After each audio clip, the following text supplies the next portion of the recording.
როგორ მივხვდეთ, რომ ენერგოვამპირთან გვაქვს საქმე და როგორ დავიცვათ საკუთარი ენერგია ენერგოვამპირებისგან.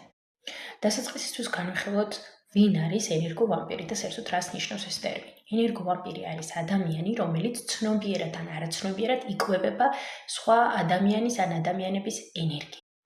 როგორ მივხვდეთ მარტივად, რომ შენს წინაშეა ენერგოვამპირი. პირველ რიგში, ასეთი ადამიანები ხშირად სულ წუწუნებენ ყველაზე და ყველაფერზე. მანიპულირებენ შენით და გაგრძნობინებენ, რომ თითქოს შენ რაღაც უნდა შეუსრულო მათ ან გაუკეთო.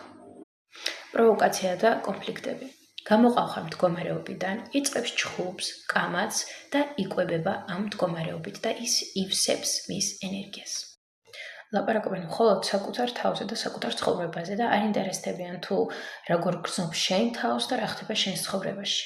ეს ადამიანებთან შეხვედრის შემდეგ ხშირი არის, რომ განიცდიდეთ დაღლილობას, თავის ტკივილს, უენერგიობას. ენერგოვამპირებთან კომუნიკაციის დროს ძალიან მნიშვნელოვანია, რომ ჩვენ დავიცვათ საკუთარი ენერგია. ეს შეიძლება იყოს ვიზუალიზაციის მეთოდები, სადაც ვიზუალიზაციას ვაკეთებთ, რომ დაცულია ჩვენი ენერგია, ასევე თილისმები ამოვლი.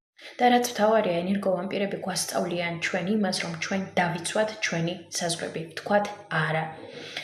ვისწავლოთ საკუთარი ენერგიის და გახსოვდეს, სულ შეგიძლია მინიმუმამდე დაიყვანო კომუნიკაცია იმ ადამიანებთან, ვისთანაც არ გსიამოვნებს კონტაქტირება.